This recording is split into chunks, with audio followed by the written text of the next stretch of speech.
Joining me now is Nicole Wolter. She's a job creator. I love job creators because, like, without them, we wouldn't have jobs and things would be a lot worse. So right now, job creators are expanding their companies like crazy. And she founded her company, HM Manufacturing, in 1979. And now HM Manufacturing is a leading manufacturer of turnkey power transmission components for the aerospace, automotive, medical, marine, packaging, food and beverage processing industries. Nicole joined her company in 2009, working from the ground floor up in a variety of ways, and now she's president and CEO. That means she runs the company. Nicole, welcome. Thank you for having me. I'm glad to be here. Now, when you said you started from the bottom and worked your way up, these are always great stories. You start with the company at the bottom and you get up to president and CEO, which means you're the boss. So, like, how did you start and how did that happen? So my father founded the company in 1979. I was never supposed to be in the business, which is very interesting. I kind of came upon it by happenstance and a recession and not being able to find a job. So I literally had to start from the ground up. I was in shipping, receiving. From that point, I went to inventory, did cost accounting, quoting, estimating, purchasing, you name it. I've been doing it. I've been through every facet of the business and literally every department. So it was a good thing for me, so that when I got into this role that I am in now, I'm able to help in every facet. So you basically started at the bottom, started out sweeping the floor, worked in every department. Now you run the company. So the big lie that the Democrats have been telling us for a year and a half is that the Trump tax cuts were only for big rich companies and only for the one percenters, and it didn't matter to average families. It was actually going to cost them more money, and it didn't matter to small businesses either. What impact has Trump's tax cuts, Nicole, had on your business? And give me as much tangible, real information as you can. Absolutely. It has been tremendous for HM Manufacturing. We have been able to reinvest with capital equipment. We've been able to hire. We just this year purchased $500,000 in capital equipment. That means it's 3 new machines, 3 new jobs. Everyone received raises, bonuses, incentives such as gift cards if their productivity and efficiency rates were up. Every little bit of that trickled down to all the employees that have had stagnant wages for a long time coming out of a recession and not really being able to give back to our employees. So this helped tremendously. We've added jobs, like I said. We are in a position now with new industry that we are attacking to purchase more equipment, which means a couple new jobs as well. Another thing that I was saying yesterday in D.C. at the Latino Coalition was that we still pay 100% health care for our employees, and I know that is a very rare thing. So to be able to have all these cost savings and be able to have the benefits from the Trump administration's tax cuts has just been tremendous for the employees, and they're very happy. Well, let's get to one of the things you mentioned, which is you spent $500,000 this year on capital equipment. So in the past, right, under the old tax plan, as a business owner, when you made a capital investment, that was written off that was amortized over a 5 to 7 year period. So you could take part of it each year. And so that factored into your decision because, well, maybe instead of getting 500,000, I can only write some off. So I'll get 100 now, then I'll budget 100 for 2021. And, we've all been through that on however you want to scale it, whether it's 100,000 or 10,000. We've all been through that. Now, right, you buy $500,000 worth of capital equipment and you get to write the whole thing off now. I mean, that is a huge incentive, isn't it? It's massive, especially in manufacturing. Just because the equipment is so specialized, it's extremely expensive.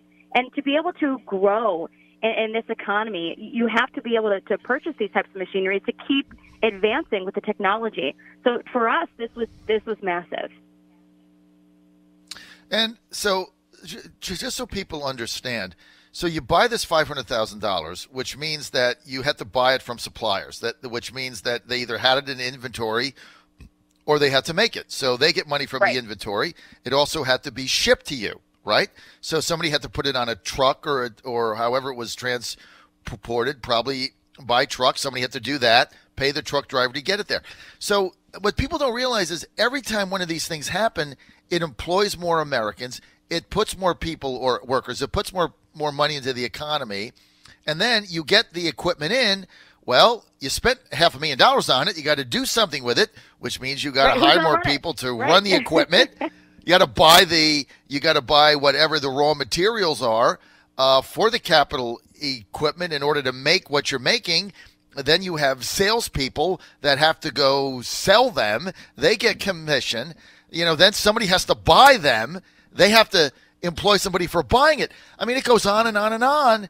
And this is what the Bernie Sanderses and the Elizabeth Warrens that have never run a company, they don't get it. They've never signed the front of a check. They sign backs of checks, or they get direct deposit money from the government, like Bernie Sanders never had a job in his life. So they don't understand this, how this economy works and what this Trump tax cut has done, right? And they don't. And it's very frustrating. Especially with what's going on now. Like I was saying earlier, I was at the Latino Coalition. I just was so blown away that one of the topics was socialism. And I can't believe that this is something that we're talking about, that we're investing our time in trying to diffuse, because this country was never based for that. We are a capitalistic and capitalism society, and I don't know at what point this became a thing. It is just maddening. And yes, it is something that is frustrating. It is a trickle-down effect. Everyone is needed for every part of the circle, whether, like I was saying, you purchase capital equipment and then someone has to bring it in. You have to pay that, all your vendors and suppliers. That's what keeps the economy going. What else have you been able to do as a result of these tax cuts? And as you tell me what else you've done, I want you to just walk our listeners, if you would, Nicole, through the decision-making process that led you to do that. Do you mind getting it without sharing anything confidential?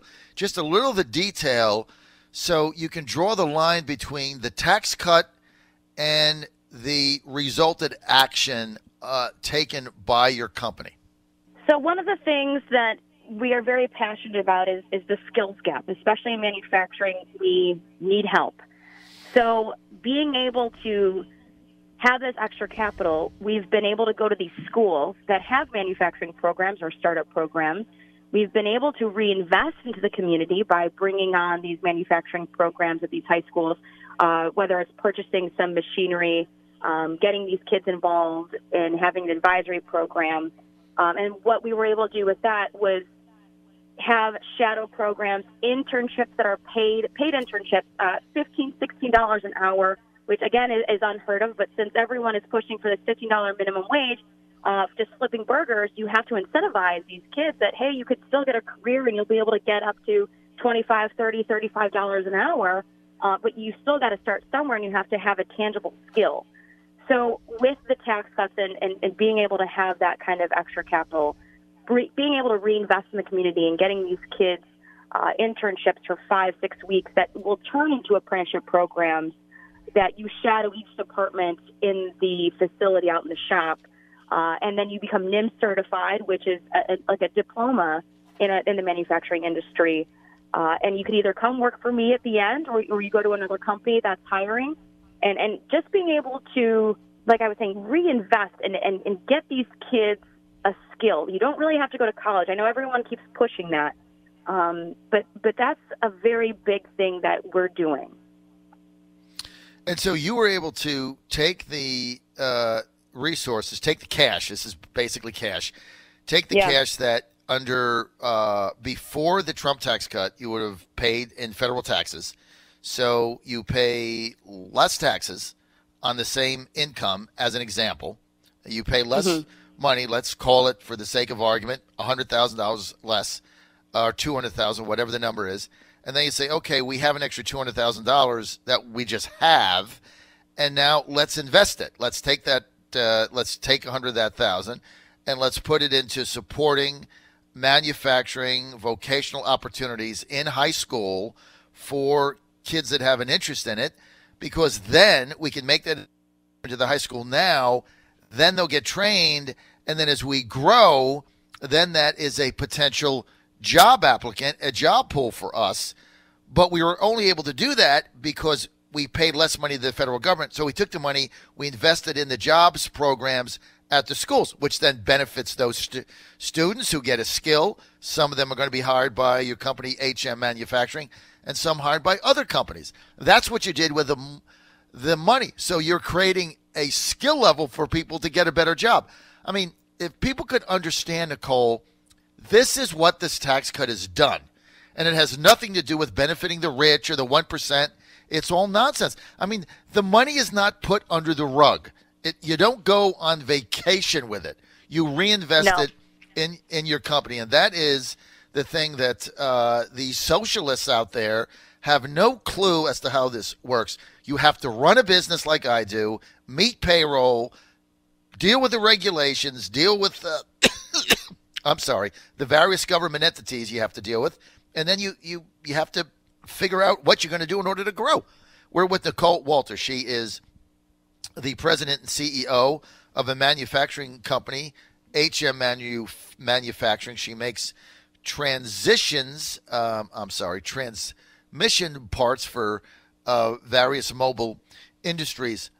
Nicole, where does your company go from here? It's a very good question.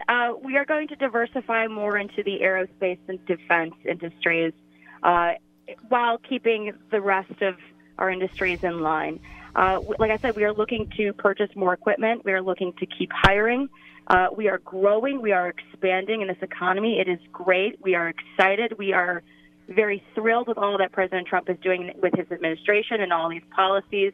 And we're going to keep fighting for it. I've been a very big advocate with the Job Creators Network, just trying to push the same message down to everyone to understand what the benefits are to these tax cuts, that it isn't just, like you were saying, for the rich. It's for everybody. It's for the employees. It's for the community. It's for all of us at the end of the day, and we all benefit from that. So I'm still going to keep out there marching around and hope that it sinks in. Well, listen, I love what you're doing. I love the fact that you're not only hiring people, but you're training people and young people, because that's the thing. I mean, today, college is not for everybody. It's not like when I was a younger man, it was kind of like you were supposed to go to college because your father didn't or whatever. You know, now it's very different. I mean, there's a lot of opportunities out there that don't necessarily correlate to a traditional college degree. And the fact that you've taken some of your money and invested it into local high schools, giving them the money to set the training programs up to provide young people that might be interested in that with a skill where they can come out of high school and get a job and get paid decent money is a great thing. Thank you. We're very proud of that. All right. Nicole Wolter, we're out of time for this segment. I really want to thank you for being with us. Nicole Wolter, she is president and CEO of HM Manufacturing. Nicole, I didn't ask you, where's your company based out of? We are based out of Wakanda, Illinois, which is about 35 miles northwest of Chicago. All right. Out of Chicago, just in 30 seconds, what are you guys doing about the crime there? Oh, gosh.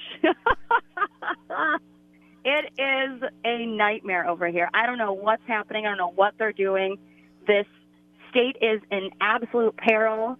If I could jump the border to Wisconsin or Indiana, I would absolutely do so. With what's his face, J.B. Pritzker, gosh, only knows what he's up to with the minimum wage hike and all the legalization he's trying to do with marijuana, amongst everything else with the driver's tax on top of the miles tax. We're broke, and I don't know why they think that spending our money is going to make it any easier for them. What's the miles tax?